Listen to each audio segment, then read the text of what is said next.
Good evening, and if you're just tuning in, you are listening live to 105.3 and 107.7 on New Orleans, Louisiana to UPRN, otherwise known as UFO, Paranormal Radio Network, or United Public Radio Network. Both names work, and this show is called The Angel Rock. I'm your host, Lorilei Potvin.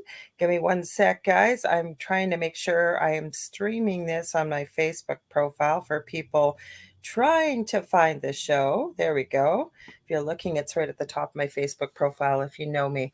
Now, a little bit about myself. I've never been to the show before. Welcome. And I also love to always welcome our returning guests. If you see something you like here or you're listening to it, please remember to subscribe, like, and share. There's something for everybody on this network. We're getting all kinds of new hosts, new shows. And yeah, like I say, there's something for everyone.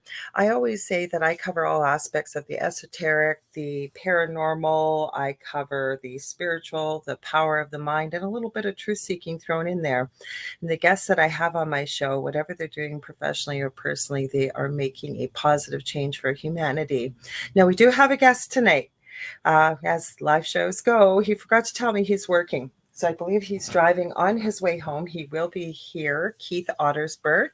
So we're going to hang out. Hey, William, nice to see you. And if you want to join in the conversation like William, please head over to United Public Radio, whether it's on YouTube or Facebook. If you are going to Facebook and you haven't done so yet, though, please head to streamyard.com/Facebook before you use Facebook, and just give them permission to use your picture and your likeness, because otherwise I have no idea who you are. It just comes up Facebook user. And you also know I love to involve the guests that are part of the show. Well, obviously the guests, I mean the audience. If you're here with live comments or you've got questions.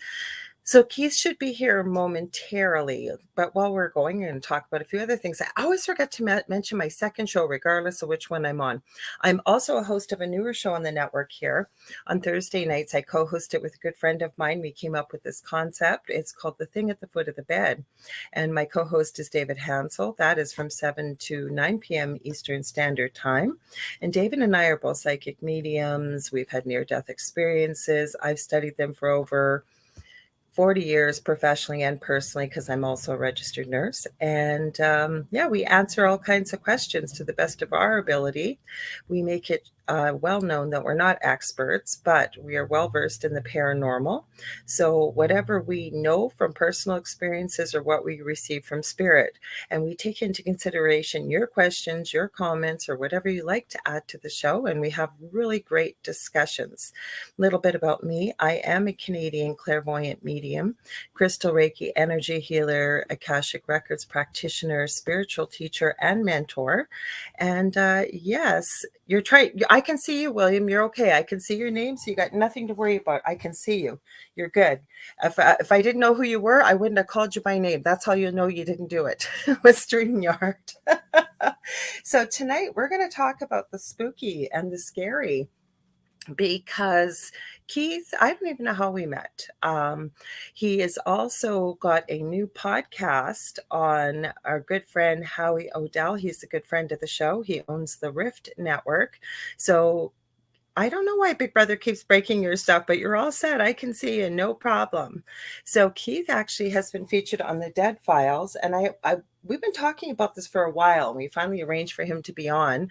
Like I said, I didn't know he was. If I had known he was working, actually, I probably would have pre-recorded the show, because I do believe he's going to duck out a few minutes at the end, because his show will be live right after this, his own podcast on the Rift Network. But we'll make it work.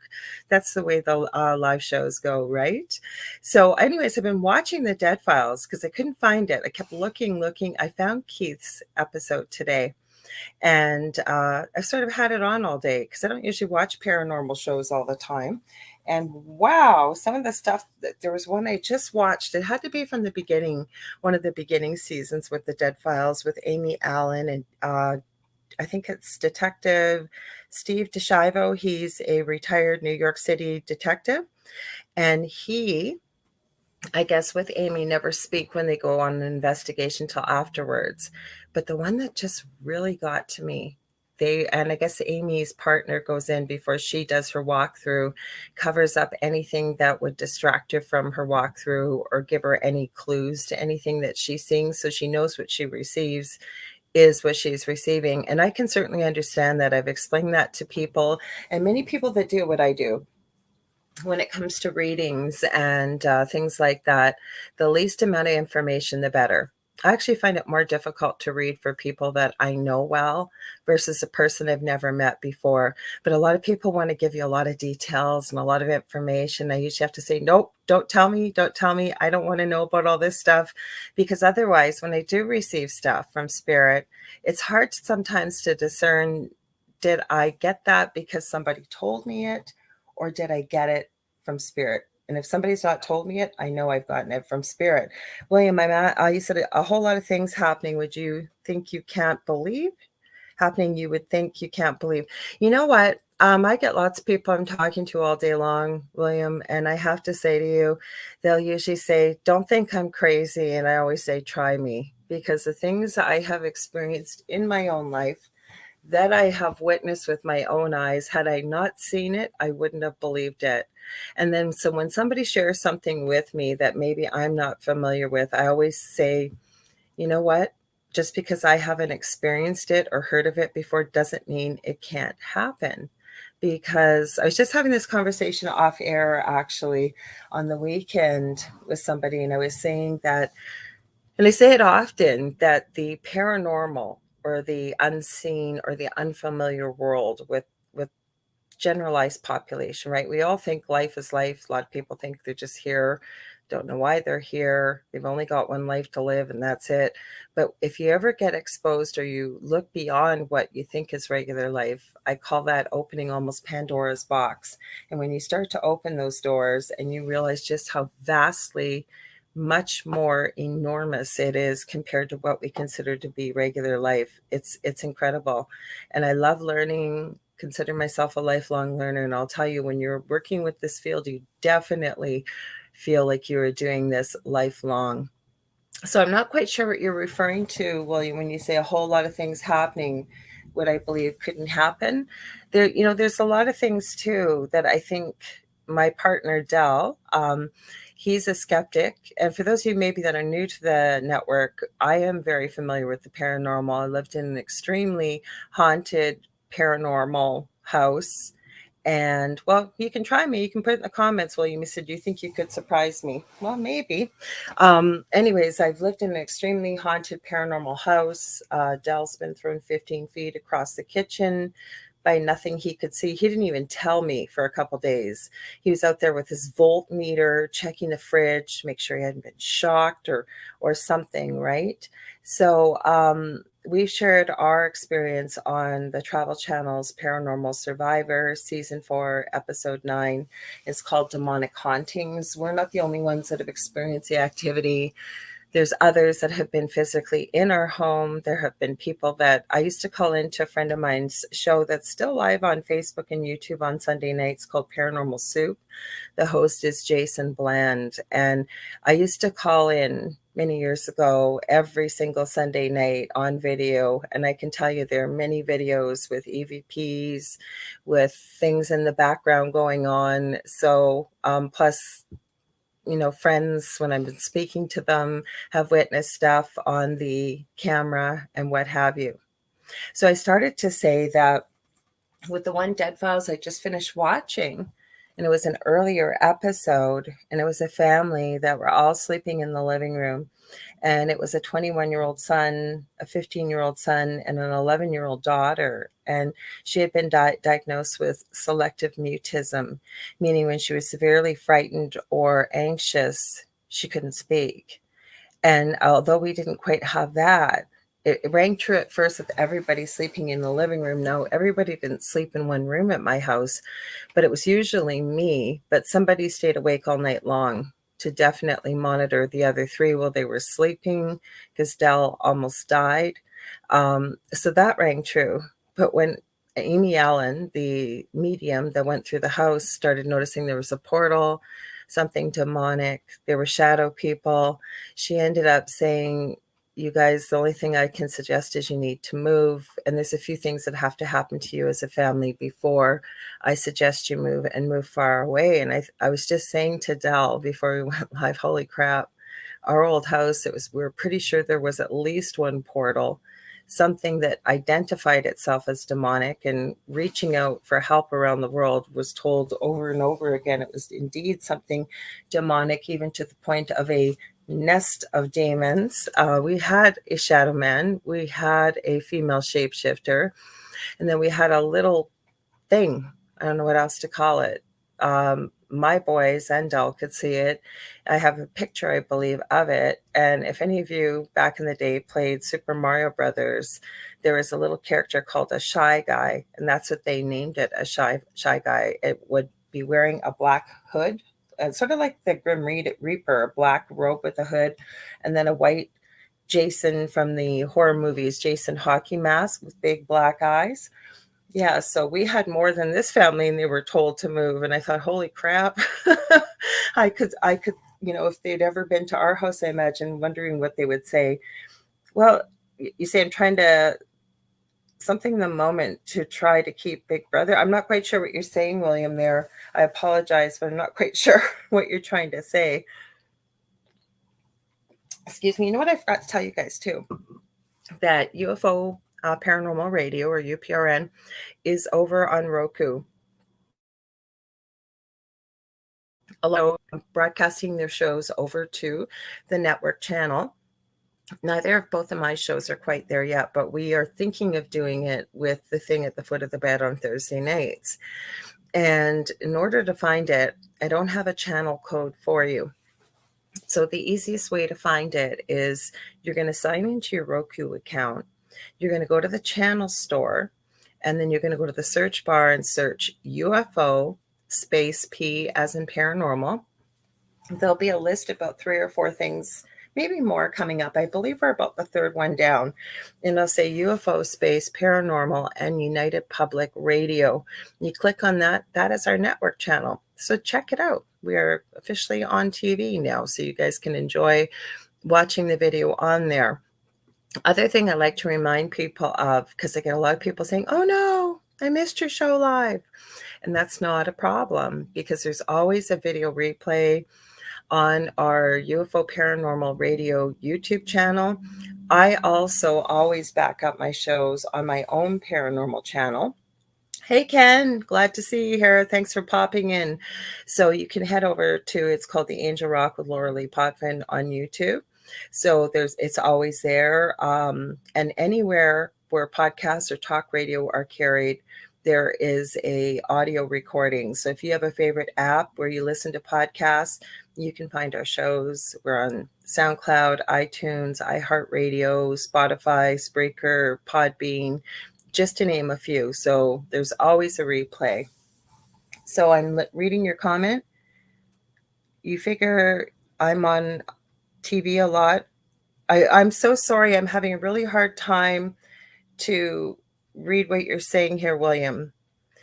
And you're saying something about you're not allowed to talk to everybody. I'm not quite sure what you mean by that, because I'm reading your comments here, so I'm not quite sure what you mean by that.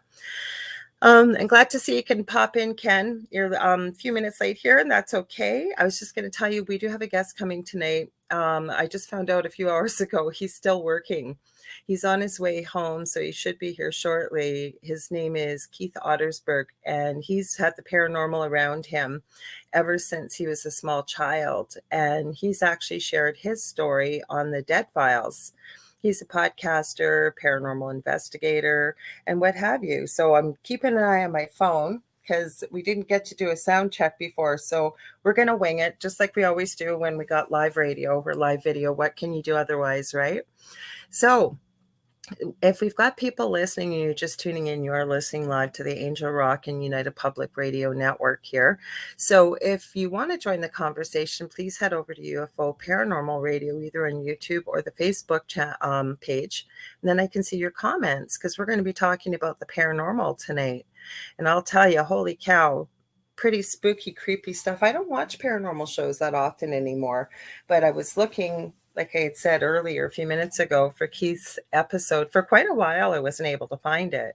And then I remembered that my own episode from Paranormal Survivor, I used to send people to a YouTube link, and then the people that owned the channel changed their something within their name to conspiracy, and it would get blocked on a lot of social media because the word conspiracy was in there. So I had to find it on another source, and it hit me today. I went, "Wow, I'll bet you Keith's episode is on there," and indeed it was. And he had quite an experience.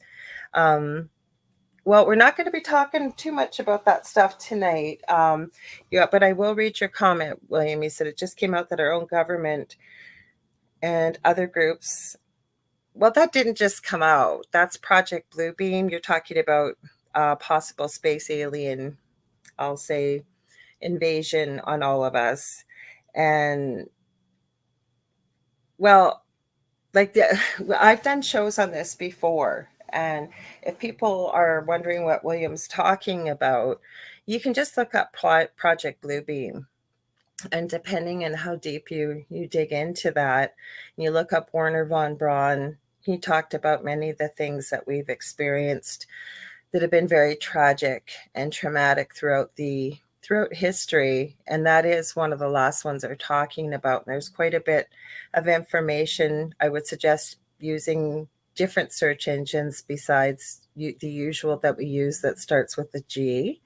And there's quite a few shows on podcasts on this, talks about this, about Project Bluebeam and what have you.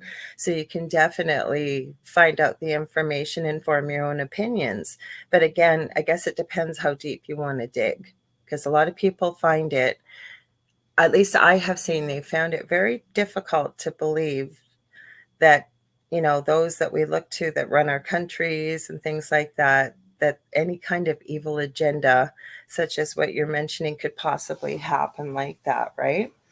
And I can't say for sure one way or the other. I know it's been talked about, and it's been talked about a lot. So depending on how deep you dig into these things, you can look into, heck, you could go back to the X-Files and look at a lot of stuff in there.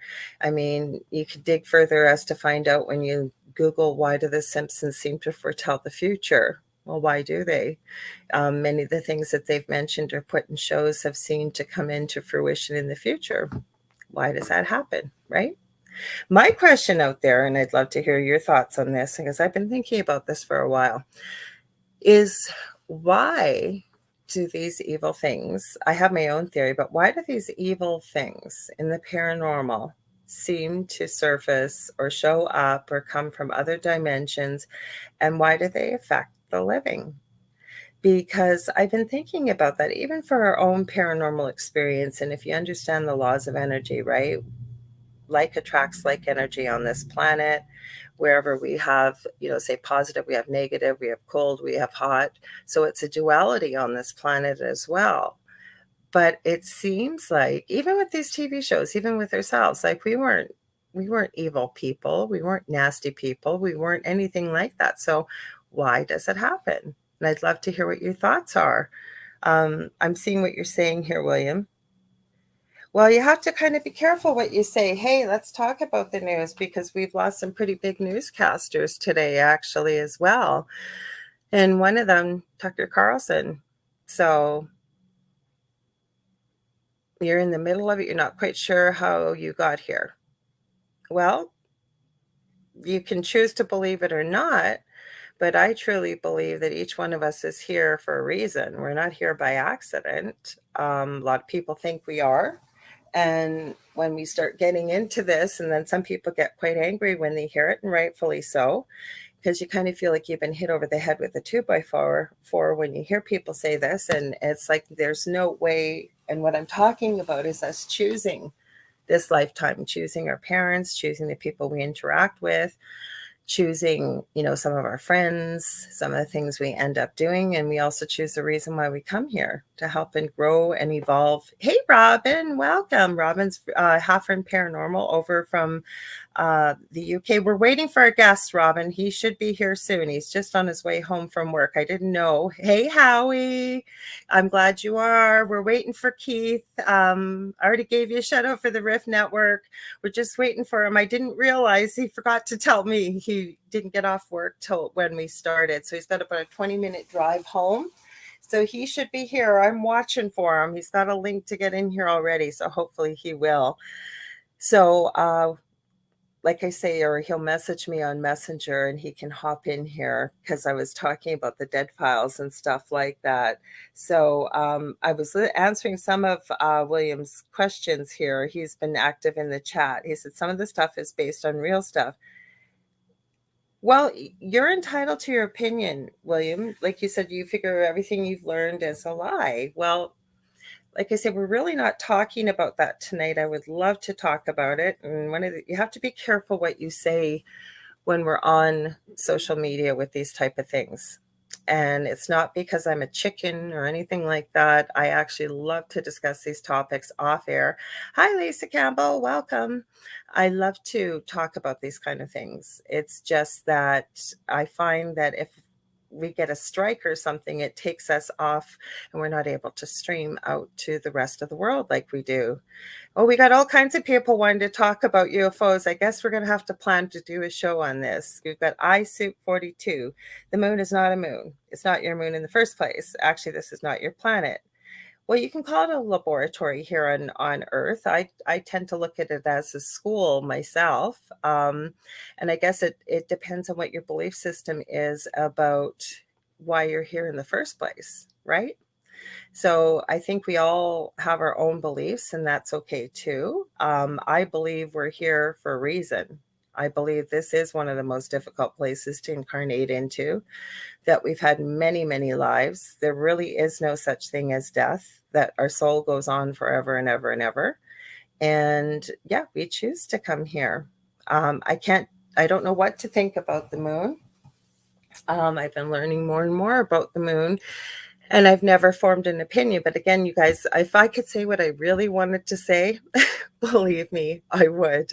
But I have to be careful with what I say. Let's put it this way. Okay, how about we say it this way? I can't disagree with a lot of the things you guys are putting in the comments. How about that? How does that sound? Does that sound good? Because if we're going to have a show like that, and I know that we got to be careful about where we stream it to. Because remember, we're on a network here, so we got lots of great shows. So say I say something that doesn't agree with where we're streaming, then I ruin it for everybody else that comes up after me because it shuts down one of our big avenues to stream. Hi, Jane. We're just waiting for our guest, just so you guys know. I keep repeating myself. So William's been here, and I'm sorry, William's been here right from the beginning. I didn't realize till today, he forgot to tell me he was working till right when we started. So he's on his way home. He has the link to hop in here. So we're waiting for him. It's Keith Ottersberg. So Jane, I know you just joined in. So yes, it does suck. I'm going to say, Jane, we're waiting for Keith to get here. People are chatting about some of the stuff about UFOs and the moon and stuff like that. And I'm explaining that we have to be careful. If I really wanted to say what I wanted to say, there's supposed to be, I don't know. I have heard that, William, that there could be 1 million people. I have heard there are people living up on Mars. And then depending on how deep you want to go, I mean, I can't say yes or no one way or the other. I can tell you though. And I seem to find people that have paranormal experiences. Many of us have UFO abduction or missing time stories. I have a missing time story. Now, Joe Montaldo, who owns a network here, and I want to give him a shout out because he gives us this great space for all of us podcasters to share and interact with all of you in the audience.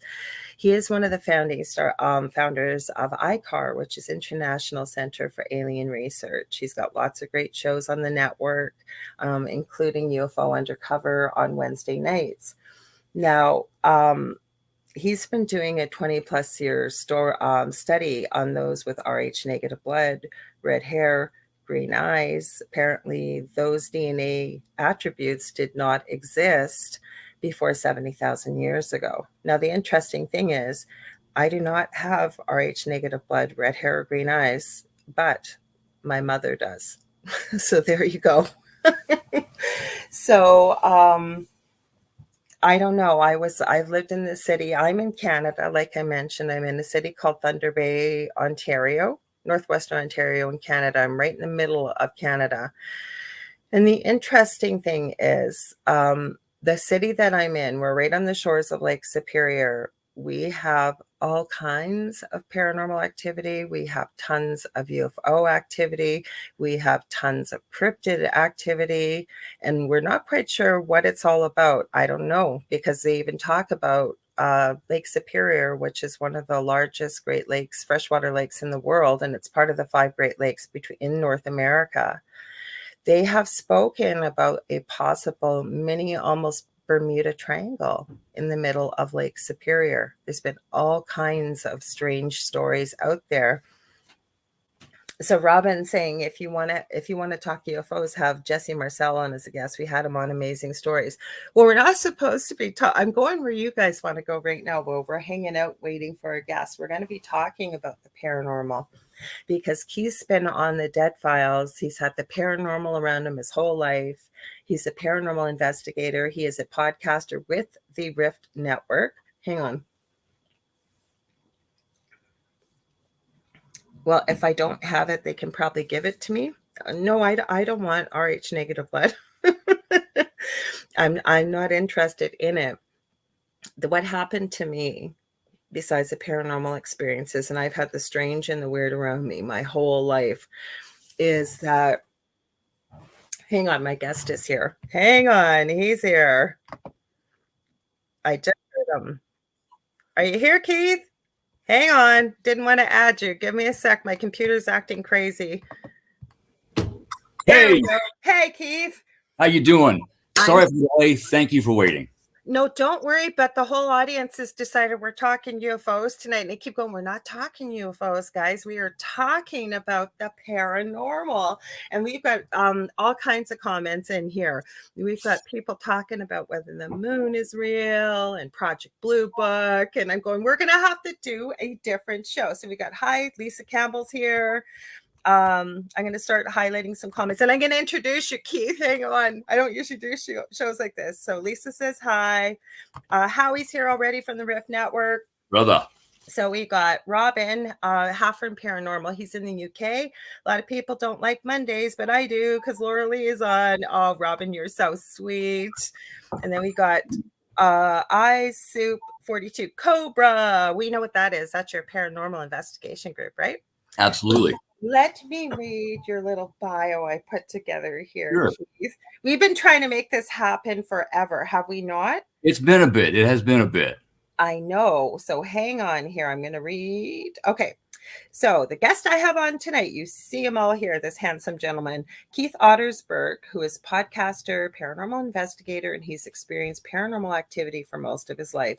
He's also shared his paranormal experience on TV's The Dead Files. So we're going to be talking all about the paranormal. I keep telling these guys, and I keep saying, you have to be so careful about what we say, because I said, if I get a strike, say on YouTube, I said, we're on a network, that ruins it for everybody. So we got to be super careful. I said, if I didn't have to be careful, I would be jumping in here with a dirty shirt talking about the stuff. I love to talk about it.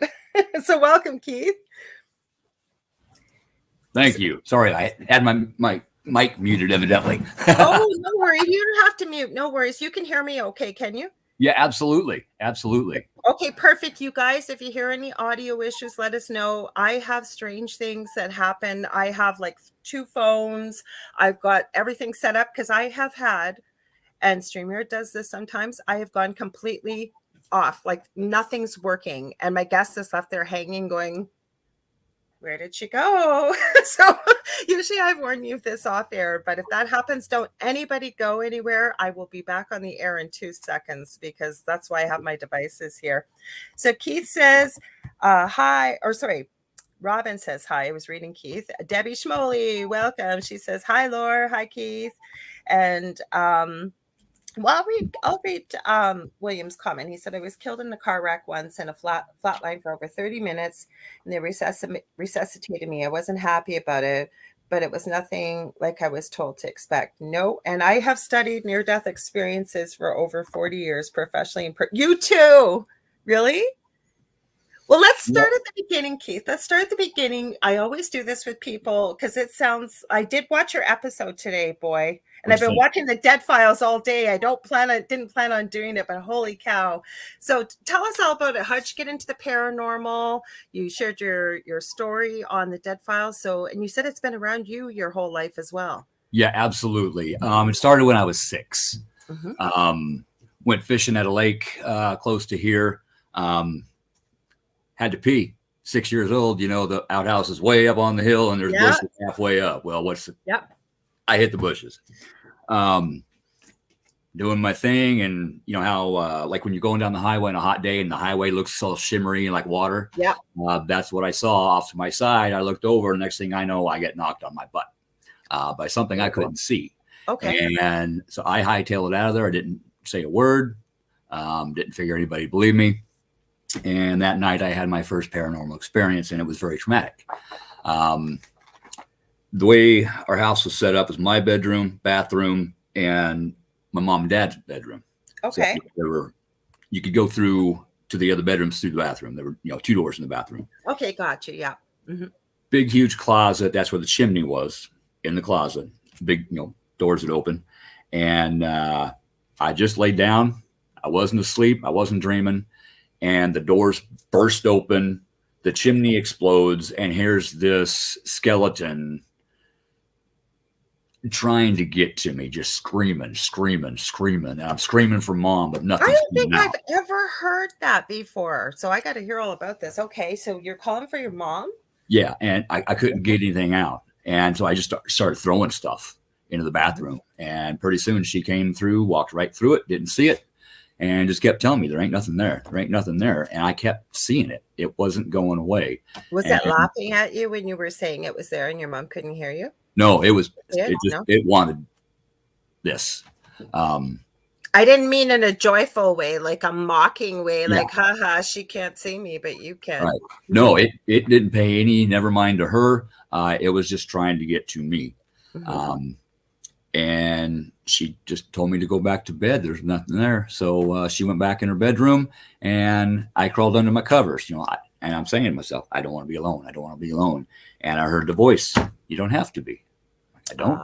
No, I'll stay with you. Okay. Boom. There's the deal. So I've been possessed since I was 6 years old. We'll get to the group that helped me here in a minute and during the story. So when you say possessed, okay, because, okay, so let's go there a little bit, because we know children are innocent. And what I kept thinking, because I've had paranormal around me since I can remember, at the age of, God, probably between 3 and 4, as the earliest I can remember. So when you say you were possessed, children are innocent. So do you think this was like a familial curse or from a previous life? Or what do you think happened? Like why you felt like you were possessed? I had no idea at the time. I had no idea until we put everything together about 5 years ago when I got the help. Okay, so we're going to get to it then. I don't want to ruin the story. Okay. Yeah, and I've had several attachments throughout life. There's minor attachments, there's major attachments, there's human attachments, there's non-human attachments. You can walk through Walmart and get an energy, what I call a leech. It jumps on, sucks energy for a while, falls off. Can I ask you something? I have a theory about that. Yeah. I was told this many times because I always had these abilities, but never really used them. As a nurse, I kind of did. And even my roommate, she never once said this to me before we got married and stuff. And when I told her now I'm working as a psychic medium and stuff, and I thought she's going to go, Laura, are you crazy? I was so shocked by her answer, because she said, I'm not shocked. She goes, Laura, you would always know things, and I'd never know how you knew them or what. But what people would say to me, and I always thought it sounded really arrogant, but as time has gone by, I've sort of started to see what people would say when I reach out for help with this years ago. And they kept saying, you're going to be doing something for the light that the dark does not want you to be doing. So do you think it's maybe you have abilities that you're using for the light in whatever way, and it's working against the dark? Because I've seen this so many times with people. And again, I can't prove it, but it feels right to me. What's your thoughts on that? Yeah, I totally agree with you. Like they're And trying to stop you, right? Like they're doing their best to stop you. yeah, because they don't want anything, putting them back where they're supposed to be. Exactly. You know, it's like a bank robber, cop busts in, they're not going to get along. So yeah, I totally agree. And not only that, but the more you use your gifts, higher your vibration rises, the more light you put off, moths to a flame, here comes the negative stuff to feed. Well, plus it can affect you, right, too, because that was the biggest thing that stopped the physical attacks at our house finally. I never got rid of what we wanted, but to understand how energy, I was talking a little bit about this before you came on about, we know like attracts like energy on this planet. So when you understand, and I know you know this, probably lots of people in the chat, but those may be listening that we can't see here, that if you raise your vibration, I used to hear that all the time. It used to drive me crazy. What the hell is raise your vibration? I understand it now, right? So if we're happy, I tell people, even if you can't be happy, you're feeling depressed, all of us have a movie that you know is going to make you laugh your butt off. You put that on, that's raising your vibration, right? Yeah. Something positive. And then I found the negative, it could no longer affect us physically finally. I don't know, but go ahead. I don't want to keep talking about me. I wanted people to hear all about your story. No, that's fine. That's a perfect explanation. I was at a paranormal conference one time, and actually became a friend of mine. This woman had an aura picture taking machine. Carillion photography, right? Yeah. So I sat down, and I'm sitting here looking at my aura, and she was talking to somebody else. I was waiting, and I just started raising and lowering my vibration, and you could see it on the screen. And she turns around and she's watching me. I wasn't, realizing. So I'd heat my hand up, and I'd cool this one down and look at the difference. And she's like, "How are you doing that?" I'm like, "It's easy." And she looks at me like, "Show off." I'm like, "Well." Well, don't you find really though, when it comes to the paranormal or it comes to abilities, it's easy either if it comes very naturally or you've learned how to do it. But if you can't, it's like you, especially if you want to be able to do it so badly. I'll use myself for example, or I meet people that want to know, like, well, how do they think they have to open their third eye to connect to spirit or something, right? And the more they want to be able to do it, it's almost like pushing it, whereas it's meant to almost flow like water. And for myself, like my boys can communicate with animals. I am working on animal communication, and I can communicate to some degree, but I want it to the point that we can have a two-way conversation, and it's not quite there yet. And I know I'll be able to do it, but I realize again, I have to remind myself it's meant to flow. So the more I want to be able to do it, I can't force it. It's just got to happen, right? Yeah. My pup, she'll come in the room, look at me, and hear cookie, water, and I'll get up and she will go over to where the cookies are or where her water bowl is. Out. Okay, let's go out. Okay, so I know all these things. Okay, so I'm going to use the example. And Janie, if she's still here, she'll know. So what it is, and I think I've solved it. I had to kind of get inside her head. I have a cat, and she's been peeing on my son who has severe autism, his bed. And it didn't matter what we did. There's a waterproof cover. I got it all. But sometimes I was doing the mattress through, not the mattress, because I put the waterproof cover on very quickly because I was not ruining the mattress. Yeah. And sometimes it was 3 times a day.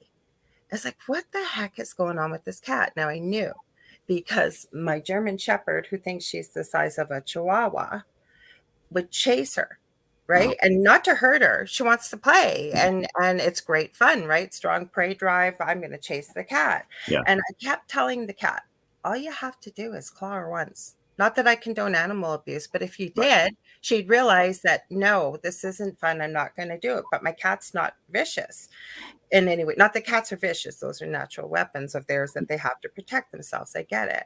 So we had to get inside her head and figure out what was she saying? What was she needing? What was she wanting? But I was hoping and thinking we needed to find somebody that could have that communication. What do you need that would be able best to serve you and not so complicated as I'm saying it, and the dog as well, that we could get the two to stop. Yeah. But I will tell you, my son said to me today, I said, knock on wood, he goes, she hasn't peed on my bed in like about a week now. I go, I know, I think we figured it out. So maybe we were meant to figure it out all together, all alone. Does that make sense? It does. It does make sense. It does. It really does. Sometimes things just flow naturally, and the solution. Well, like you said with your aura, but if you try to teach somebody that, right, and you probably could, it's just like you said, well, it's easy. I'll bet you that's what the lady said, show off, because it's not easy for everybody. The way I do it, I'm a Scorpio. So my emotions run very, very, very, did I mention very deep? Happy is happy, not happy is not happy.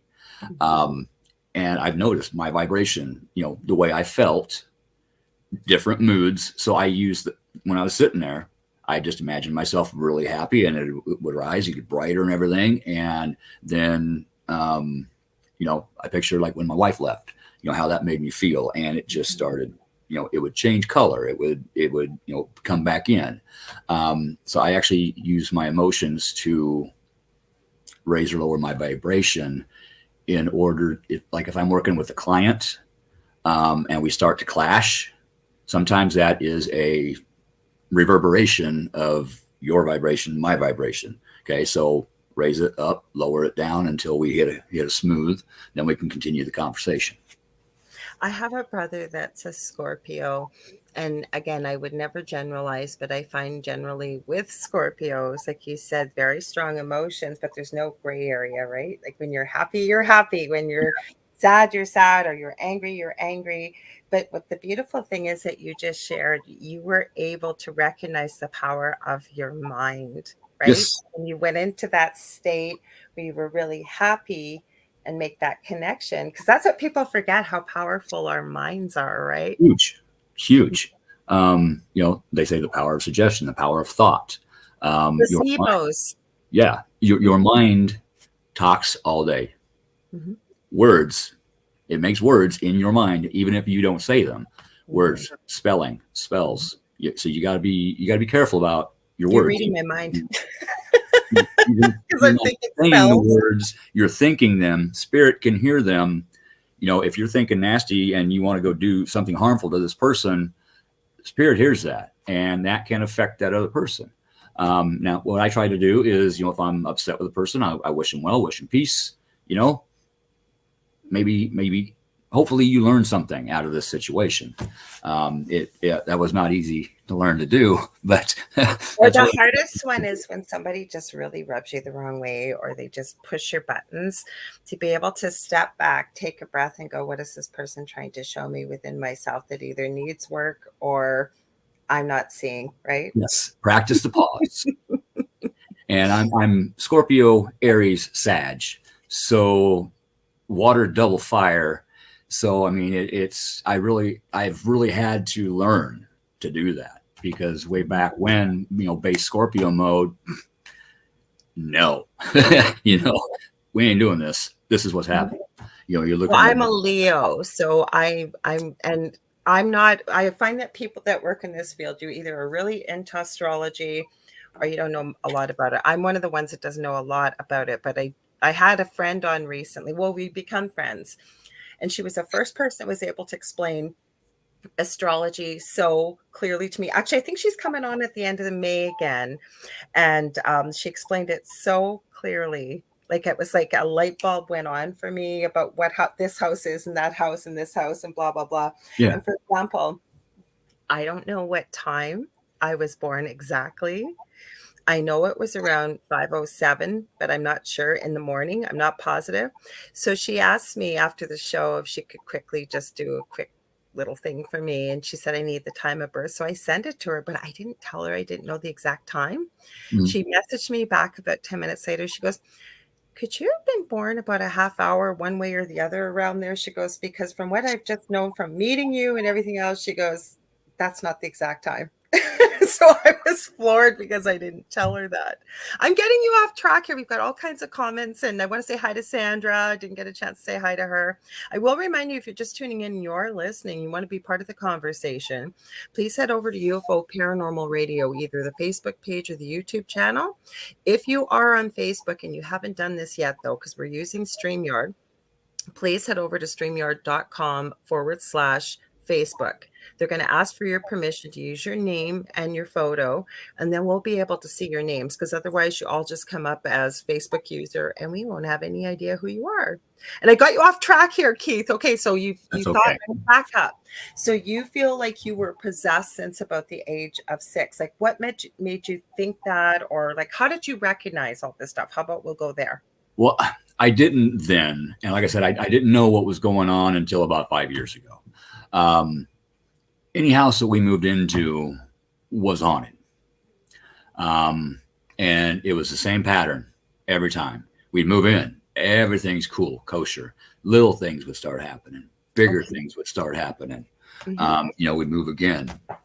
And, once I graduated high school, got married, it really caused a lot of issues with my relationships. This thing fed off of anger, hatred, jealousy. Always does, the negativity, right? The more of that there was, the stronger it got.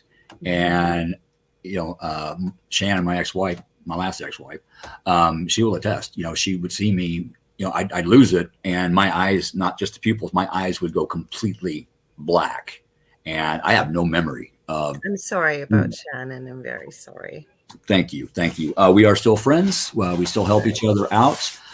We sat down, we talked, we figured all this out. And now that we know the cause. Yeah, but my heart breaks for you, because I saw your story and a lot of stuff was done, but it wasn't you. I know you're going to get to all this. And again, I know it takes two in every part and whatever. My heart breaks for both of you, actually. Again, I'm glad you're still friends and you're able to talk about all of it. Thank you. I'm friends with my first ex-wife as well, the mother of my kids. In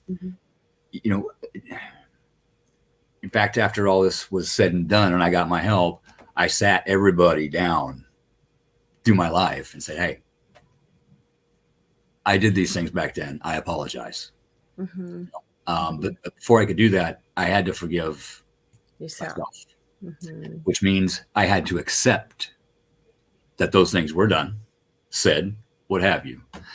So I really went through a dark night of the soul, and I had to go look in the mirror, literally look in the mirror into myself and realize, Keith, you were an asshole. No, but Renee wrote here. We've got lots of comments here, and I'll go through them in a bit. But Renee wrote this, and she said, so glad that thing is out of you. Yeah. So let's you go where you want with this story, Keith, but it's a fascinating story. But, and I don't want to say your story is very unique, but there's a lot of us that work within the paranormal. I know you understand a lot of spiritual concepts just from speaking to you, because I would be what's a light worker, but not a lot of light workers work with dark things. Not a lot, but for some reason I'm working with the dark too.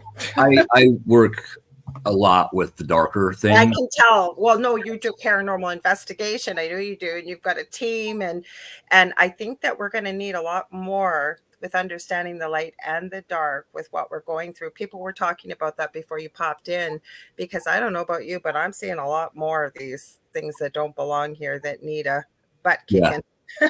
Yeah, and that's kind of my specialty, is dealing with the darker entities.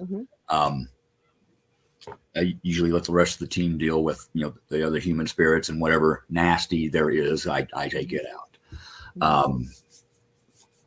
But like I said, you're saying you found out from when you went through your experience that you did, that we're going to get to, that this has been around you your whole life. So like you said, you would move into a new place, things would be okay, and then the situations, we'll say, would happen that will lower the vibration, because it is. They cause arguments, these things.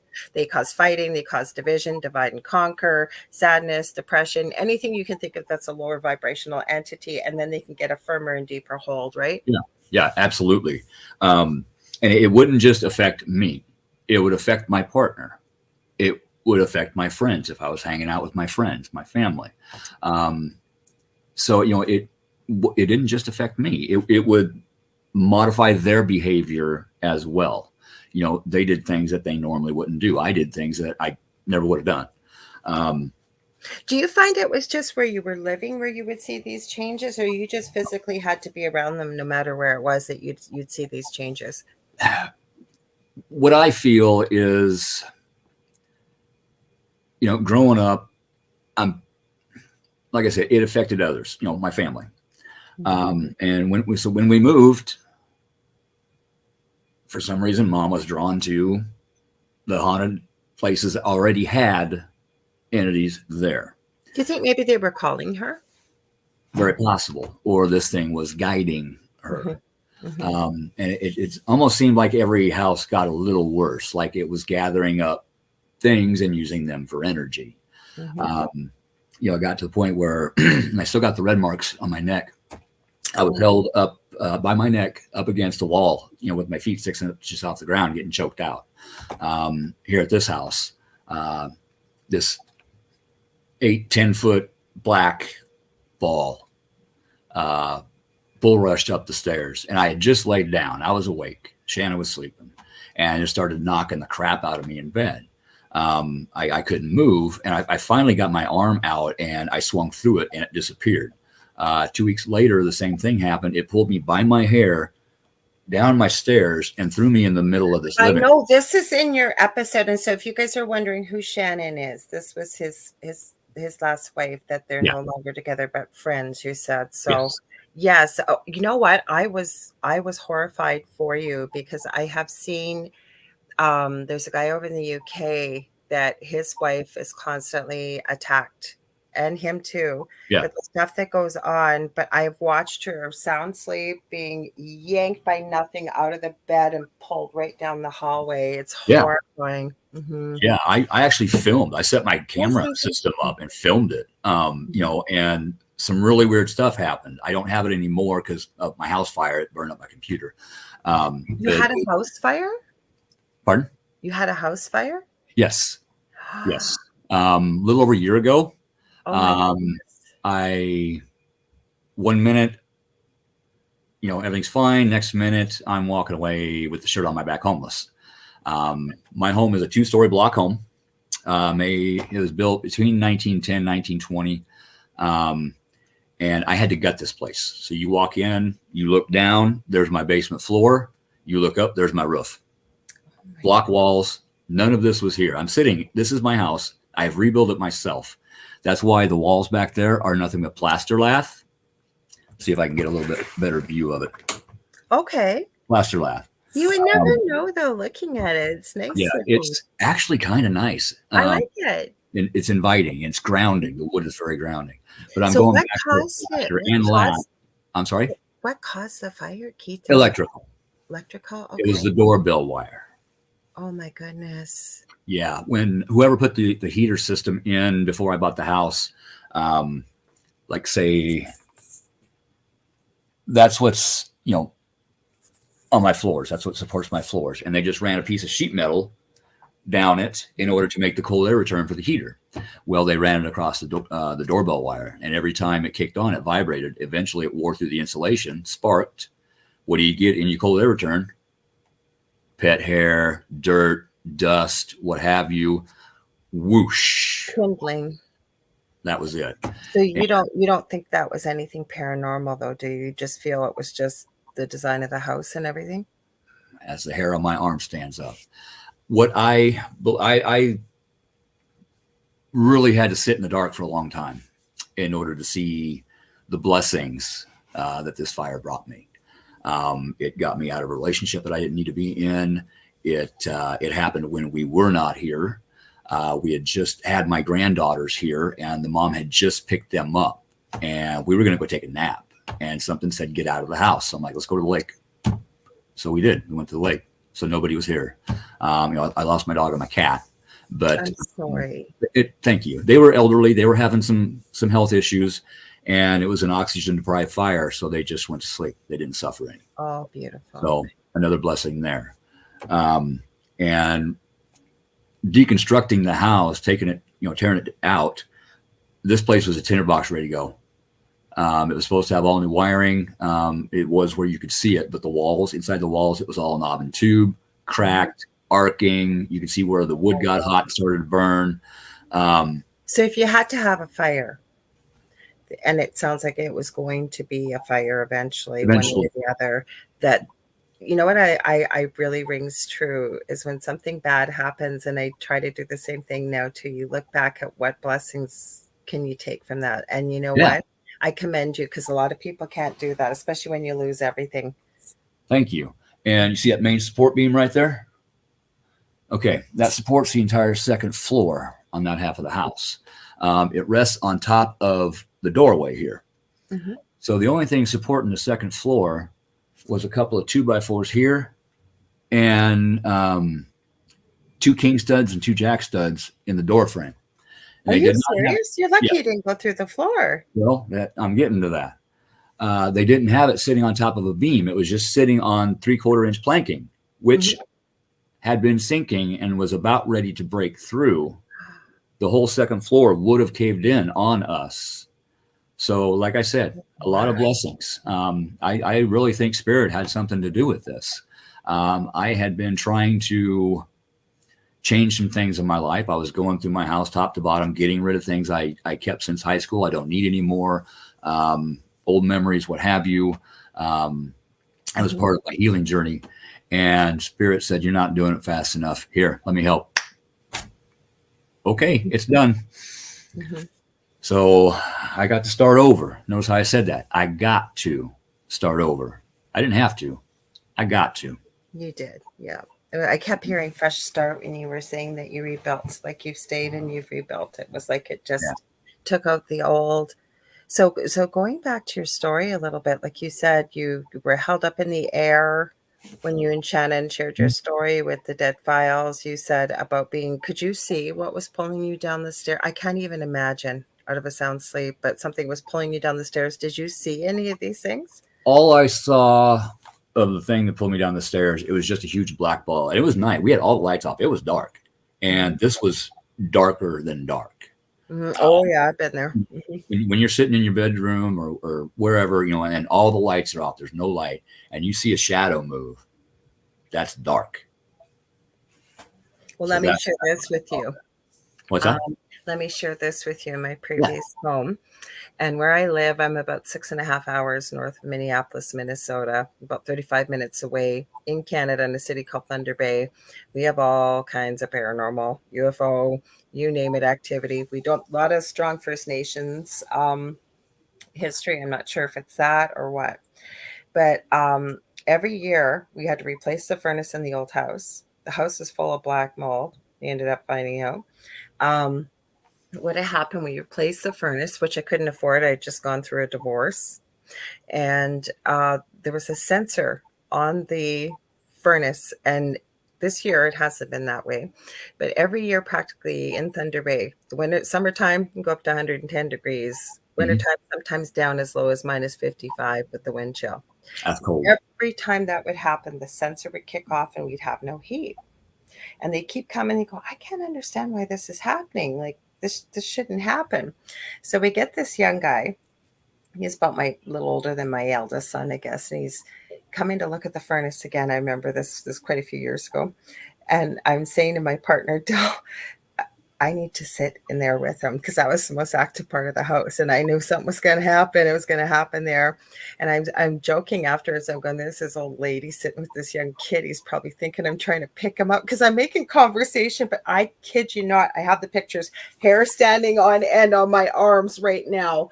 I'm sitting there and I'm watching, and he's bent down below up in the furnace and in the far corner. And I'm going, I'm thinking it's getting blurry because it's black and there's this black smoke going across. So I sneak out my camera and I'm going snap, snap, snap, snap. And I'm hoping he's thinking I'm not taking a picture of the crack of his butt because he's bent down right in the furnace.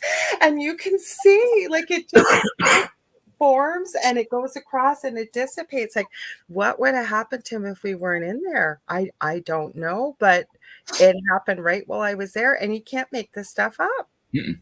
Nope. No. When a contractor came to give me an estimate on, to repair the home after the fire, he left very quickly, and he didn't exactly want to come back. So you got pulled down the stairs, and so what led you guys to reach out to the Dead Files? How about we start there then, because you've had these horrific things happen with you and Shannon. You had a lot go on between you and Shannon. I know you had this dream. Do you want to share that with everybody, or are you okay with that? Yeah, I'm okay with that. But here, hang on. My memory, I've got a traumatic brain injury from car accident. It's hard to remember things. That's okay. See, I went blank. Hang on. I can help you with it. I remember you were sharing on the show that, or Shannon shared that you had shared that you had this dream that was so real. You ended up running into the bathroom because you could taste blood. Yeah, you were going to do something to Shannon. There was something I was going to say before that. Anyway, I'm sorry. That's right. I did. I actually had a dream that was so vivid that in it, I attacked her and ripped her throat out with my teeth. And I jumped up and I tasted blood, and I just ran into the bathroom. I didn't want to look. I ran into the bathroom, and there's nothing. There's nothing. And Shannon wanted to know what was going on, and I didn't want to tell her. Well, eventually I did. And that scared the hell out of her, as it should. So yeah, she got scared. Yeah, but she had stuff happen to her. And I'm trying to keep them all straight. That's a disservice I did myself. I don't usually watch them, but I was watching the Dead Files all day today. I will tell you very quickly that the one I watched just before we went live, it was a newer episode, and she was visiting this family. There was a 21-year-old, a 15-year-old, and a daughter that was 11 with selective mutism from the trauma she would experience. She wouldn't speak for days on end, and the family was sleeping in the living room because it was so awful, and the stuff Amy picked up was terrible. So anyway, she picked up a demonic entity, she picked up a portal, and she picked up all these shadow people, and she said, like, there's no way you can fix this. You guys got to leave. And there were some things they had to do. I went, holy crap, if they had come to our house, like, I know we had at least one portal. This all started with a dream of something demonic giving me its name, its spelling. It was trying to get me to follow it like 16 years ago. And then I can't say on the radio what I told it to do, but let's just say under no uncertain terms was I going to be following this thing. Right. And then it gave me its animal form. And all hell broke loose at our house. And I'm thinking, crap, she found those things. We had a shape-shifting woman. We had, I was telling people before you came on that what my guy's all named the shy guy from Super Mario. He looked like the Grim Reaper with a hockey mask. And I think I have a picture of it. And then we had the demonic entity, and we had a shadow guy.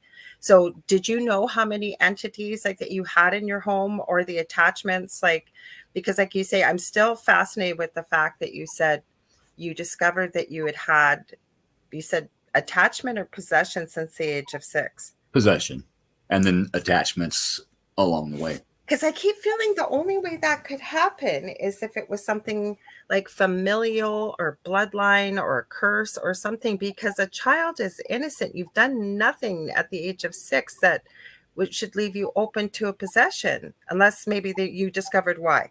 There was a blood. I'm sorry? Oh, I said, hi, Michelle. She's in Australia. Hi, Michelle.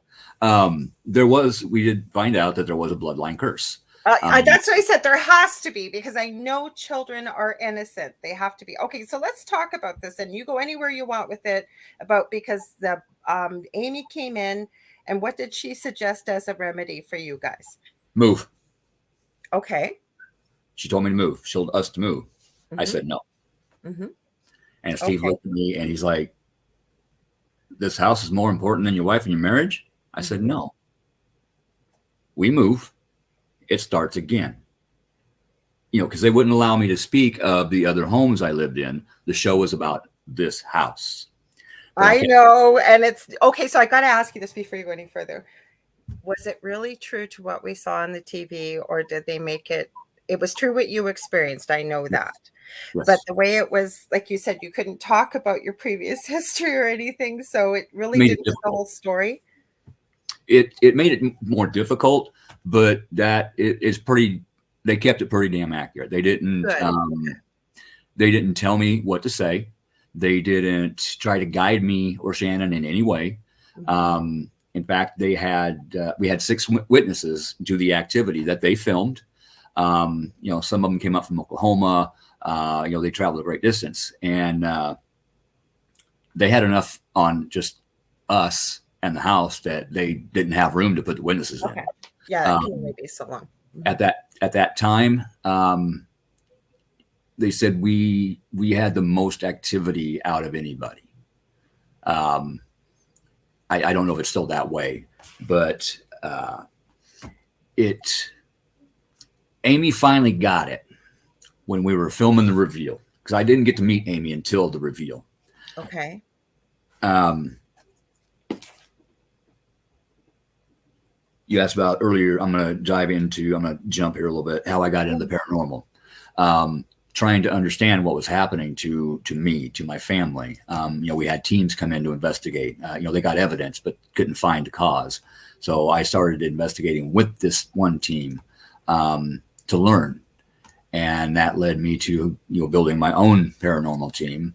And finally, I wanted help. I was done. I was done with it. And I started, looking at paranormal shows. And I couldn't find the right one. And I'm flipping through channels and there's Amy's face. I'm like, whoa, hold on. This show. So I started emailing and calling, and I fought for probably 3 or 4 years. And It took you that long to get them to agree to come see you. Yes. And then all the activity that they were going to come, and all the activity stopped. And of course, it always does. They had some cases that involved children, and I'm like, you go help those kids. And then everything started up again. We actually moved, and it was fine here. The first time we looked at this house, we couldn't stand it. We had to get out of it. Then the realtor talked us into looking at it again, and we had to have it again. Entities guiding people to do things they don't want to do. But I'm thankful that happened, because this is my home. I've made this my home.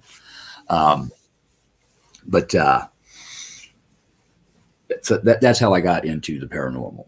And that's why I looked. Okay, so how did you discover about the curses and stuff? Because it sounds like you say you've had activity throughout your whole life, but was it just bad luck before we go there? Was it you were seeing things? Were you being attacked? What was leading you to know that no matter what happened, and then every time you'd move, it would be fine, and then it was going to build up? It was a compilation of everything. What was inside me, the entities that were already in the homes we moved into, whatever it drug from the last home. It was just a compilation of everything. No, but so would your behavior change, and then you'd move in, and like I remember Shannon saying your eyes would go black. I think she said you didn't even remember when you were like that. Correct. Absolutely correct. And it something as simple as dropping a wrench in the garage, and I'd go off and I'd lose it for a half hour. I wouldn't remember the last half hour. She came home one night and found me sitting on the front porch. Evidently I had locked myself out, and my eyes were black, and I was just raging. And then all of a sudden, switch flipped. I'm fine. Because I remember her saying too, she would wake up and you'd be standing over her, and she was sleeping. Yeah, and I used to do that to my first wife. I found out. So that some not good things could have happened. So I'm really glad I found the strength to reach out for help. Okay, so how did you find somebody to help you and reveal this familial curse that left you open to possession at the age of 6? What happened? I'm really fascinated. I want to hear all about that. Amy helped me. I was going to get back to the reveal. Sorry, go ahead. Sitting, right here. I'm sitting here, Steve's sitting here, Shannon's sitting here, and Amy comes down the stairs, and I look up, and she looks at me, and the look of horror on her face, I can't even describe it. I knew right then and there she knew what the problem was, and I had a pretty good feeling I knew what the problem was too. Me. Mm-hmm. And it was then that she understood why I kept saying, I'm not moving. Mm-hmm. I'm fighting this. I'm going to end this. Mm-hmm. Yes, I'm stubborn. But but I think you've had a whole lifetime to realize that it doesn't matter where you go. Yeah. It's going to keep happening. Repeating cycles. Get it dealt with. Mm-hmm. Repeating cycles. Mm-hmm. So you said she ended up helping you. So like, how did you find out that you've had something around you since you were possessed, you say? The group that she sent up to help me, the Spirit Mechanics, they came up from Lexington, Kentucky, Mm-hmm. Up here to Wyoming, Nebraska. It's about a 12-hour jaunt. Mm-hmm. That's how. In fact, Amy had her phone under the table while we were filming the reveal, texting Steve, how fast can you get to Nebraska? And he's like, when do you need us? And she's like, now. Mm-hmm. She's not supposed to do that. Shh. Mm-hmm. So it was, she knew it was pretty bad. Mm-hmm. And, you were talking about when you discover you have gifts. I would always know things. I didn't know why. And then Amy told me, you need to either get your gifts under control and find somebody to help you learn how to use them properly. Yeah. Or they're going to end up putting you in the ground. Mm-hmm. And the Spirit. Because if you don't learn to master them and you've got that kind of energy, around you and in you, they're going to use them. Things are drawn to light. Like I said, I could have ended up with something worse than what I had. But it's very important. I'm going to mention this to the paranormal teams out there. It is very important to give your clients aftercare. To give them what? Sorry, what was that? Aftercare. Oh, absolutely. You have to. You can't just go in and say, okay, everything's gone and leave. You have to work with your clients, teach them how to protect themselves, their home. And because pulling something like that out of somebody where it's been there for 4 decades, that body, physical body, spiritual body, mind is used to that energy. It's like pulling cocaine from an addict. You're going to want it back. You don't want it. Well, you're missing something. But you're going to want it back. Yeah, you're missing something, and you're missing something. Yeah, there was sort of a familiar, right? Like you go Yeah. to what feels familiar and feels like you. There was a huge void when he pulled that out, and then everything was gone in the house. So what did he do to pull it out, Keith? You would have to ask him. Okay. I don't. The events of that night are kind of fuzzy still. But that's okay. Mm-hmm. When he did pull that out, 3/4 of my memories were just gone. Really? Childhood. Yeah, I remember one child being born. I don't remember the other child being born. And I was in the delivery room for both of them. But I've gotten a lot of memories back since then. When I help somebody, when I help myself, Spirit gives me a gift. Here you go. Work through these. Okay, thank you. And they'll just start flooding in. But I used to be really good on the saxophone, and I can barely play Mary Had a Little Lamb anymore. And it was just like that. That thing, fine, I'm going, but I'm taking this with me. So how do they do? Okay, so if this was a familial curse, I don't know why I'm going to say this. If I'm wrong, please tell me. I know you'll tell me, but did it come from your mom's side? Nope. No? Yes. Dad's side. And that's where my gifts came from as well. Okay. My grandma Ottersberg, she was locked in an asylum for schizophrenia because she heard voices. Well, she wasn't hearing voices. She was hearing spirits. So I never got to meet her. It still happens today. I know people it's happened to. She guides me. She helps me. She comes and checks on me. But anytime I would go in the backyard by this one tree, I would get nailed. I would get attacked. So I set up a protection jar, put some blood in it, a little DNA, and I set it out there. And lo and behold, I stopped getting attacked. So I knew I had it in the jar, put the lid on, buried it for 6 months. Brought it back up, said, okay, this, because Me and the spirit mechanics worked everything out. This thing, it's actually a protector. One of What's a protector? the thing in my backyard Okay. that was attacking me. It was protecting Faye. One of my ancestors had evidently injured or killed a Fae, and boom, bloodline So for through. people that don't know, because you got to remember, people, we're going out to every country in the world around here. So a lot of people won't know what the Fae is. So you're talking about the fairy realm. You're talking about, for those that may or may not believe in it, we do have elemental spirits. So Yeah. just so they know, I knew what you were talking about. I love the Fae. Yep. Yep. So, okay. So, I made a deal with this thing. I will let you out. I apologize for what my family did to whatever. That was not me. Mm-hmm. I have not harmed you. I will not harm you. I will let you out.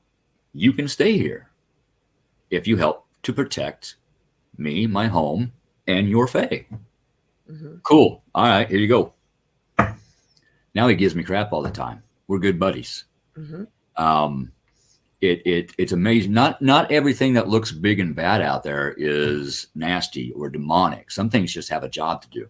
Yeah, because I get a lot of people contacting me. And the other thing I always say to people is, first of all, what you see on TV or what you hear us talking about does not give you the whole story, all the information you need to deal with something.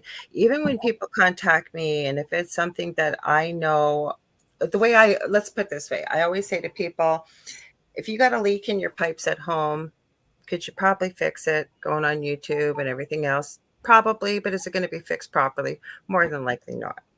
So it's the same thing as somebody contacts me with something that, say, I don't work with regularly, I don't feel comfortable working with, or whatever that may be.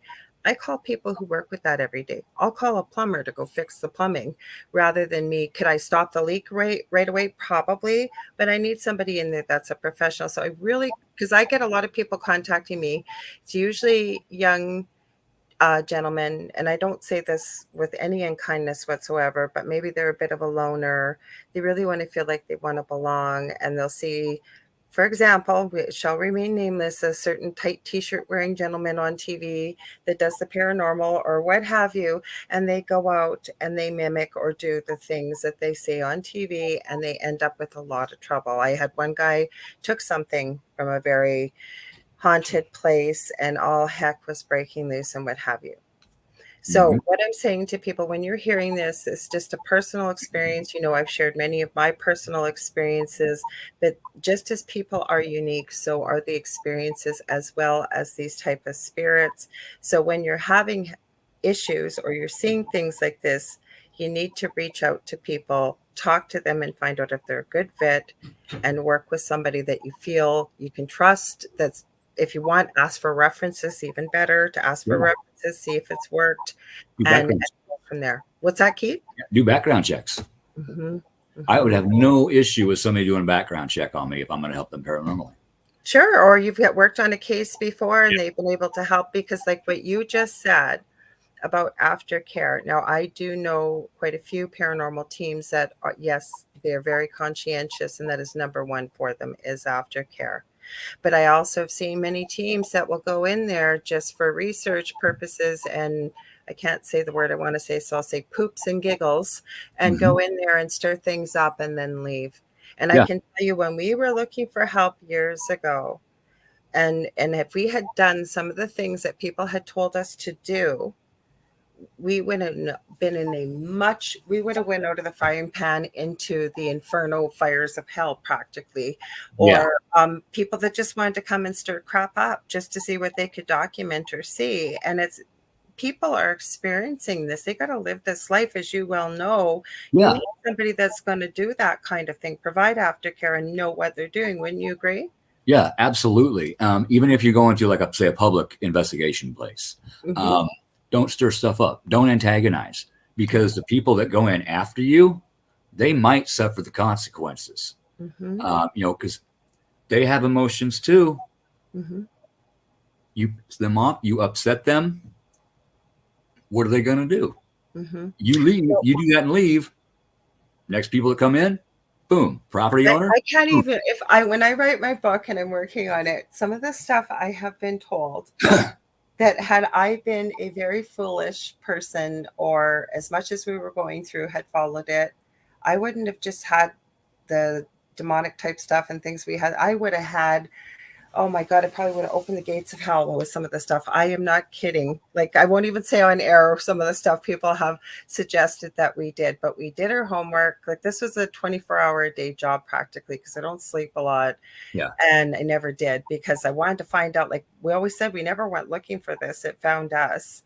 And we never, like my partner Dell, he's been baptized 3 times. Like, his mother's extremely religious. I mean, I don't any longer subscribe to religion.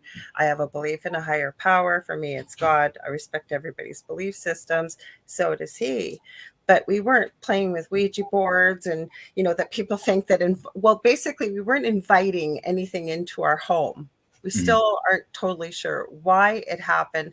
That's why the reason I've developed the theory, because it makes sense to me. Like, you've got abilities, like you said. It's like you've got abilities, and it's like something wants to get in there first and stop it before you're going to use it, right, to keep them at bay. Would you agree with that? Yeah, absolutely. Mm-hmm. Hang on, I'm just reading the comment. Well, let's go through a few of these comments here. We got a lot of hellos, but I want to make sure I didn't miss anything here. Real quick, especially if you're helping clients. If you go in and there's something there that you have never went up against, you don't know what it is, and you don't know how to handle it, it is okay to say, hey, my team is not able to help you in this aspect right now, but let me try to find somebody that can. I have so much respect for anybody that does that. And say you want to learn, then are you open to the fact that if the team that we call in is willing to work with us or whatever, you got to learn somehow, right? But that's exactly why I use the analogy of, you need an electrician or you need a plumber. Could you do it yourself? Probably, but is it going to fix it properly? More than likely not. You call in, or in the medical field, right? Like, you go see your general practitioner of a doctor, they send you to a specialist when you've got something wrong with your body, because those people that professional's doing that all the time. That's their field of expertise. Yeah. No shame in saying, I don't know, or we're not experienced with it. Right. Yep. Absolutely. Absolutely. Some people are able to deal with the darker things. Some people are better able to deal with the lighter things. Some people better with human spirits, and some people better with non-human spirits. Well, you touched on something here that I think is important, because my co-host is getting better on my other show, and he has worked in the paranormal, but he has often said that, not so much on the thing at the foot of the bed, but when I've had him as a guest, saying that the paranormal can't hurt you, anything on the other side. And I went, oh, yes, it can.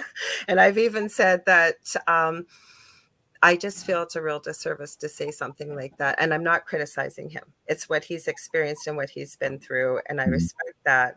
But I also know there are a hell of a lot of people out there, including yourself, that you've shared, that, yes, we have experienced things. Yeah. They can't see it, can't feel it, can't, whatever it may be. And yes, there has been physical harm. And it's not like we're trying to create fear, because to me, I think that knowledge is empowering. So by teaching people that, yes, there are things here, but empowering them to know there are things that you can do to protect yourself, right? Yeah, absolutely. And there are certain entities out there who have defense mechanisms. Teeth. You get. I have a pretty good. I've never sent you the picture, but I have a picture of a bite on Dell. Anybody I've shown it to? Did I send it to you? Maybe, I don't know if I did. I don't think so, no. Okay, that there is no way that is a human bite. I have sent it to people that deal with these things all the time that are like, holy crap, that is one heck of a bite. That. And there's one type where if you grab it, you touch it, it will bring up every fear that you have ever had all at once. And you're like, and you let go of it, and boom, it's gone. First time it really, really got me. It's like, okay, now I know how to handle you. Go outside. So how did you handle it? You don't have to get into the nitty gritty of it, but what did you find that helped you to be able to deal with that? Like, did you arm yourself ahead of time energetically, or? I just thought, I know what you're going to do to me. You're not going to do it to me. So I didn't let it. As soon as I got ready to grab a hold of it, I thought of something one of the happiest moments of my life. And that's what I kept thinking about as I'm grabbing this thing, taking it outside and dispatching it. And it was, I could just see it almost burning, like sizzling from the happy thought, because it was like, Yes. no. Yeah, it was going nuts. And the second time it did get around and it did bite my arm and it left a bite mark. But since then I've learned how to grab them so that does not happen. So Renee says abilities, I believe, are a beacon to the spirits, good or bad. I agree 100%. Because I always give this analogy. I always have analogies, and it's something Spirit gave me. And you know those scary movies where somebody's driving along a dark highway, there's no light, all of a sudden a flashing vacancy, no vacancy motel sign. That's what Spirit showed me, what it looks like on from their side to our side, little pinpricks of light. But people that have abilities, we are like flashing vacancy, no vacancy signs. And if you don't know that you're sensitive or you have abilities, I think those are the people that end up with these issues that we end up with a lot of the time. Yeah, absolutely.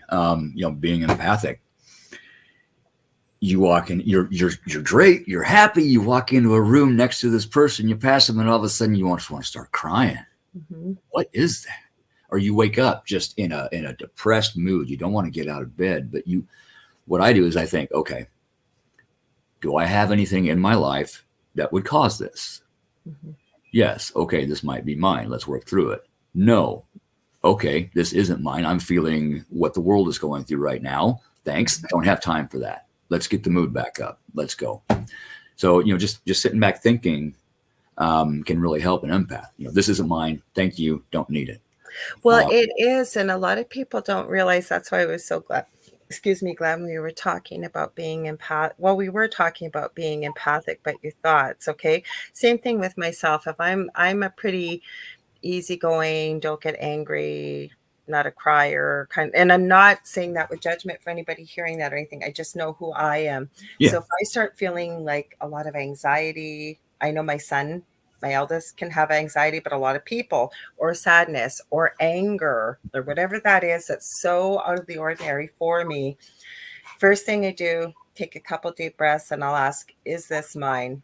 Yeah. And I go with the first answer, yes or no. Yep. Right. And you shared almost identical, like, is there something going on in my life? Yeah. And if it's not, what I do, especially if it's anger or anything really sort of negative that I might be picking up or feeling, I literally say within my mind, return to sender, and I add love, because I figure if somebody is feeling something that low or angry, they're going to need some love. Absolutely. I can feel somebody from across the country. There's been instances like where I'm at work and I get almost dropped by an anxiety attack that came out of nowhere. I've learned to take a deep breath in, breathe in the light. I put that anxiety into that breath and breathe it out. Usually within 3, I can get it out. And then I say, okay, now let's figure out who this is. Pick my phone up. Hey, what's up? How did you know? Well, there is no space and time on the other side. Michelle said, from you to me, back to thee with love. And I like that. That's beautiful. But there's that, right? Yeah. Or I've often heard that being an empath is a curse, they'll usually say. And I don't call it that. I always say to people, embrace it. It's a gift. It's a superpower. It is a gift. When I'm doing Reiki, I'll get going and start checking the aura and whatnot and the chakras, and all of a sudden I'll get this pain right here. Like, okay, you've been having some pain right here in your lower hip, haven't you? Yeah. How'd you know? Thank you. Don't need that anymore. And the pain goes away. Simple as that. I do crystal Reiki, and I need to film a video. I keep saying this, but what we do is we check the chakras, and don't have people say, well, don't you have an office? No, I don't need an office. Doesn't matter where you are. And then we have 15 symbols that we use. And then I go through and I check people's auras. And I remember one friend in particular was doing it for, and I was going through, and it was something, because the aura can get cracks in it and holes and all kinds of things it can get in it. No dog. As soon as I start talking about spiritual things, my dog makes an appearance almost every show. This is Emmy, everybody. Say hello. Hi, Emmy.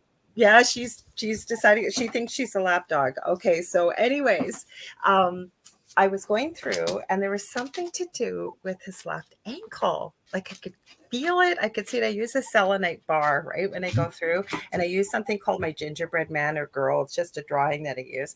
So I said, you got something going on with your left ankle? And he goes, holy bleep, bleep, bleep. How did you know about that? And I said, it's not me. I said, your body told me. Yeah. And he goes, I had a motorcycle accident like 25 years ago and I crushed my ankle. And I said, well, whatever it is, it needs some energy. And we went through it, right? And that's the beauty in it. And that's why I was so glad that you brought up about empaths, because again, you meet people that have a really hard time. They're so sensitive. They feel like they can't go in a crowd or they can't go with anything like that. Now, two of the things that I always, always, always share with people, and I say I'm not trying to promote my YouTube channel. It doesn't have a ton of views, but I do have some teaching on there. And one of them I teach people how to do is to ground and grid themselves, because grounding is so important, right? Whether you're doing this, any kind of work with spirit, grounding is number one, right? Would you agree? Yes, absolutely. Mm-hmm. Grounding is huge for anything, Mm-hmm. especially that. Mm-hmm. But something that will help an empath, like say going into Walmart or going I to a didn't get to that one yet, but you go ahead and I'll tell you what it is after you say it. You're probably going to say what I'm going to say, but go ahead. energetic shielding. Thank you. Yes, that's what I was going to say. That's my second video I share. One thing I will add, and then you feel, please throw your 2 cents worth in, and or $1 million, I should say. Yeah, But what I call it is a love shield. And I there teach you go. people how to do this. And I say it takes longer to explain than it does to do. And the reason why is I walk people through to create their own while they're watching the video, because I don't want you turning off the video and going, what did she say in step 7 again?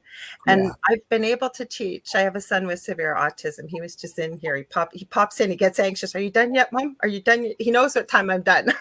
yeah. He's said hi in here before. So he calls it the bubble. And every night still, even though we're not in our old home, he says, Mom, I put the bubble up. My eldest never told me, and he ended up telling me a few years ago he created angel wings for his shield. But There it's you go. love, right? So go ahead, throw in your because we've got Lisa Campbell saying I need a force field around me Hey, going Lisa, to Walmart. it's a thing. Like I said, you walk in, you walk by this couple. They're not arguing right then, but in the car, they were just at each other's throats. And you walk by and just like, oh my God, It's like being hit with a 2x4. it is. Mhm. So I just bring in light through my crown and I use that energy and I just form a literal shield around me Yeah. and I will change it as I need to. Sometimes I use mirrors. I've had people say, well, Yes. you have to be careful with mirrors. But the reason what I do with mirrors, can't wait to hear what you're going to say. Probably going to say close to what I say. I'm not worrying about the properties of mirrors and whether it's this or that. All it's meant to do is shield back whatever. Say somebody's sending me. We've been into places where we know maybe people don't care for us, or there's going to be a lot of negativity and toxicity. So all I ask again is whatever somebody's going to send me, if it's not meant for my highest good or in love, to return to sender, but again with love, because they are probably going to need it if they're sending negativity. What's your thoughts? Yeah, that. I use the mirror Mm-hmm. in stores, whatnot. Say there's somebody there that I don't want to talk to, I don't have time to talk to because Mm-hmm. I'm also a mechanic. So I've always got people come, hey, what's Oh, you're like a nurse, a lawyer, mechanic, and nurse. yes, Everybody wants to talk to you. yes. And so I will put a mirror around that shield so that they don't see me and they won't see me. I can almost walk right Well, by look them. at that. That's why that's why I talk about these things, because people think all I talk about is this spiritual. I don't. But one of the things that Spirit keeps saying to me, and we're going to answer your question in a second, Michelle, is that what's so important right now is for people have forgotten who they are. But what I've thrown back to Spirit, and I'm still getting some info on this, is how can people remember who they were if they've never known who they are? So it's reminding people who you are. You are so powerful, and not from an ego sense. You create with your mind, and people that don't believe this, if you think about it, right, everything on this planet that didn't come from nature, somebody has thought of, somebody has channeled, somebody has dreamt of, somebody has made the plans up for and has created and brought to fruition, right? Yes, Tesla. He said he got his information from Yep. spirit, from Yep. out there. I used to say this about Star Trek years ago and Star Wars, and I've since read that yes, Gene Roddenberry said he did channel some of this stuff and get it from whether it was another, extraterrestrial race, whether it was from spirit or what, but he channeled it. Yeah. Yeah, absolutely. Speaking of ETs, I've been abducted. I have this thing. I said that before you came on. So many of us in the paranormal, I said, have got ET experiences. So go ahead. I didn't mean to stop you. I'm so excited. It's like what I was talking about before you came on. No memory of it. Driving down a country road, middle of the afternoon, had a Mountain Dew, just saying. And my truck starts missing. The radio starts screwing up. And the next thing I know, it's an hour later, and I'm 10 miles from where I was, sitting at a stop sign with the truck in drive with my foot on the brake. And I'm just like, I blinked my eyes at the lights and I opened them and my phone was ringing. It was my partner, Dell, asking where the heck I was. I was going to the store for 2 minutes and I think there was an hour and a half gone. Don't remember what happened. Opposite direction of where I was, miles and miles away. And I've never seen this building. I've lived here my whole life. I didn't even know if I could get a signal. And he's going, where are you? And I said, I don't know. What do you mean you don't know? I said, I don't know. I could see on my GPS. I have no idea. Yeah. Never found out what happened. I broke my hand a couple weeks after that. And Shannon finally talked me into going in and getting x-rays. I actually said it myself. But he's like, who set your hand? I'm like, I did. He's like, BS, who did it? I'm like, I did. And she's like, yeah, he did. And he's like, you're in the wrong profession. But we did notice something interesting in your x-ray. Right here, it's about the size of a grain of rice. They can tell me it's not wood, it's not metal, it's not plastic, it's not you got an implant. But they can't tell me what it is. Don't let them take it out because it will mysteriously disappear. I guarantee you. Yeah, it's there for some reason. No, I have had so many people that I've known off air and even talked a bit about this on air. They get an implant removed. They don't know what it is. And all of a sudden, nobody knows where it went. Nobody, they can't find out where it went. If it went to pathology and got lost or so, it's always missing after. Yep. Well, let's read a few comments here. We got Michelle asking, are ringing of your ears anything to do with picking up these energies? Was told when the left ear rings, people are talking negatively about you somewhere. Right ear, positive talk. I have a different meaning, but I'll let Keith go ahead what you feel it is. Left ear is usually, for me anyway, left ear is usually guides. Right ear is higher pitched, higher vibration. It's usually our angels, whatever you picture from the divine. That's how I kind of look at it. Let me throw in this, and I got this from Spirit. There's a few things, but what we perceive becomes what we believe, and it becomes our reality. So if you believe that that's what's going on, say what Michelle shared, absolutely.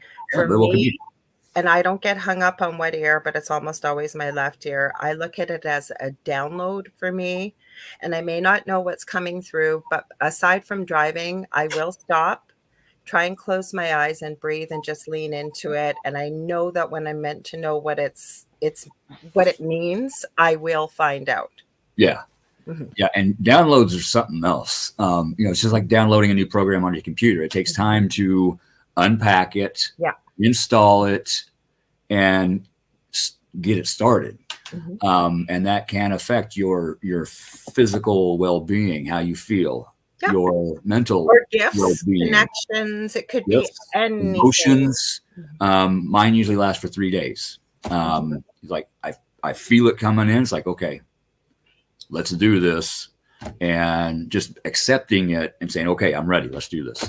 That helps. Mine are quick, usually about a minute or two, and sometimes it'll come in really loud, and I'll have to say within the mind's eye, could you turn it down, please? It's a little it's a little too loud for me. And they'll Yeah. usually put it down. And then, but then again, I think that it really goes far with what we perceive becomes what we believe, and it becomes a reality. Plus, we have to remember, if we believe that we're not here by accident, which I believe, that we're here out of 100 gazillion different lives that we have, and we're here to help our soul grow and evolve.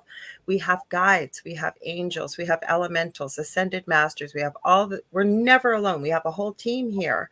They're here to help us succeed for the reason that we're here.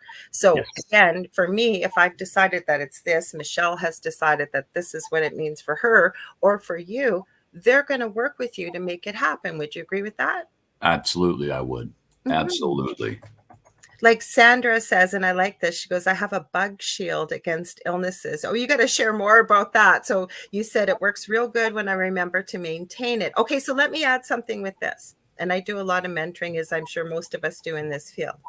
I have said to people that once you get something really under your belt, like say we've been talking, my son with his bubble, or, putting up that love shield, and say, you want it to run, and you want it to run indefinitely. I've always thought that if it doesn't hurt anybody, it's meant for your highest good or somebody else, and it's meant in love or in a positive way. There are no right or wrong answers. Yeah. So say you take a word like pickle and you say, okay, pickle, that's going to be associated with my bug shield. And you want it to run for a week. Set up a parameter with that word. You could set everything up and just use one word if you want. You could use a thought. You could use whatever you want. That's a good idea. We're creators. That's a good idea. I've actually got some shielding around my home. Hi, Howie. I'm not going to go into what it is, but there's a grid that surrounds my home. Yeah. And I've actually got it attached. Think of an extension cord. I've got it attached to a ley line with a metaphysical dial where I can control how much I'm pulling and putting into it. Exactly. And I asked Spirit, hey, tell me when. There. Okay. I don't want to take too much. And it helps to keep that grid charged.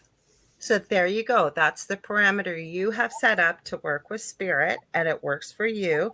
Each of us is individuals, but when I put that out there with people, and I'm so glad you shared, Keith, what you're doing. I'm going to read some of these comments. Yeah. Because Sandra said it's an implant when you were talking about the little piece in your hand. But that's what it is. Because people say, well, is it okay if I do this? Or what do I? If you can think of it, and you're not going to hurt somebody, and you're meant it in love and for your highest good or somebody else's, go for it. We're creators. We're manifestors. Maybe it's going to work beautifully for you. And if it doesn't, then you tweak it. Then you change it a little bit till it does work for you. Yeah. There's no harm in experimenting and taking notes. This work. They want to see you succeed. You were here for a reason. And I believe this wholeheartedly. You mentioned too, you've had a near-death experience. Yeah. I've had one as a toddler. Car accident. I got T-boned, broke my back, broke my neck. My head was literally knocked off my spine. I was decapitated without it, flying off my body. There's a partial decapitation. Yeah. I should not be here. I should not be able to walk. But yet here I am. I remember standing outside of the car, looking in at my body, going, well, crap, now what? And I heard this voice. Most people don't even recognize their bodies. I've been studying this for 40 years, right? And you'll see a lot of people going, oh, that poor woman or that poor man, seeing yourself there. Oh, I guess I'm dead. That's me. Yeah, like kind of thing, right? I wasn't mad. I wasn't upset. I wasn't scared. It's just like, no well, crap, pain. Now what? No pain. And the next thing I know, I heard, not yet. You've got work to do. And I'm in my body waking up. And I kicked the door open, and I was on my way to kick that guy's butt that ran the red light. I shouldn't have been able to do that. I should not have been able to do that. The most incredible story, I wasn't looking for this, and I've said it lots on this show. I've found this podcast. I do resin when I'm a lot, and your hands are full of glue. You would know, probably working with cars. It's like glue, right? And you got gloves on, so you can't touch your phone. I'm usually listening to something. And it's with this guy by the name of Alex Ferrari. Apparently he used to be a Hollywood director, and he kept feeling this call to do a podcast about spirituality and type things. So he's had like Billy Crystal people and a few other bigger names. But then he's had like people that are channelers, people that have had near-death experiences, anything you can think about. And they share their experiences on his podcast. Nice. The most incredible near-death experience I heard. This guy, I forget how he died. Oh, I know what it was. Him and his buddy, they were like in the early 20s and they were into, he said supplements. I didn't ask what kind, but apparently something came from China and these guys didn't read the instructions. They just popped a bunch when they came in the mail and decided they were going out for dinner. As they were walking on the way to the restaurant, they started to feel very ill. So I guess the one friend sat down at the table getting ready to order. The other friend, the guy that we're going to talk about his near-death experience, ran to the bathroom. It was a single bathroom and he locked the door. I guess the friend that sat down at the table started to get very ill, vomiting, what have you, and they called the ambulance. So when his heart stopped, they started it right away and he was fine. The guy in the bathroom had the same experience. Well, he died. He was dead. He was gone. And somebody kept banging on the door, wanted to use the bathroom. Finally, after about a half hour, they call the owner and the owner breaks down the door. So by the time they call the ambulance and everything else, they get there, this guy's body is cold. Mm-hmm. He is in a body bag in the back of the ambulance, he says, with this newbie ambulance attendant and the two veteran guys are driving. This guy's been pronounced already. He's dead. Yeah. He starts seeing this light coming from his, what would have been his chest, and zapping the new ambulance attendant, rookie, only been on the job a week. And I guess it was spirit saying, it's not time, you need to work on this body. And first the rookie ignores it, this guy tells the story.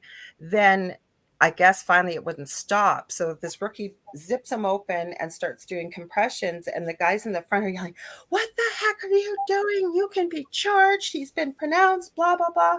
I guess they get a blip on the heart monitor. And so he keeps working. And when they finally get a few more blips on the heart monitor, they happen to be right outside of a hospital because they were going to the funeral home. And this guy is here to tell the story. How does that happen? The guy was dead. His body was cold. Rigor mortis would set in. Spirit. Mm-hmm. It's the only answer I have. To be here. Mm-hmm. Mm-hmm. Well, girl, I hate to, but I'm going to have to jump off. I know you are. You're leaving me. So where you tell people how to get a hold of you and where your podcast is and what's going on? Facebook. I run a show called The Otter's Den. In fact, that's where I got to jump to. I got to do my show tonight with Joni. It's about astrology, spirituality. She does the astrology part, and this is happening. This is why it's happening. I throw the spirituality in there, and it's a pretty good little informative show. And then we have a page on Facebook. Howie and I and Renee do a show every first Saturday called Paranormal Outlaws. And where is it? Rift Network? Yes, on the Rift Nation Network. And actually, I just recently brought the Otter's Den over to the Rift Nation Network. Nice. Subtle changes, but good changes. Mm-hmm. And then Christy Ayers and I do a show once a month. That's all we can do it is once a month, called Drunken Oracle. Oh, wow. It's exactly what it sounds like. Okay. We drink and get hammered and read your oracle and tarot cards. Hilariously horrible.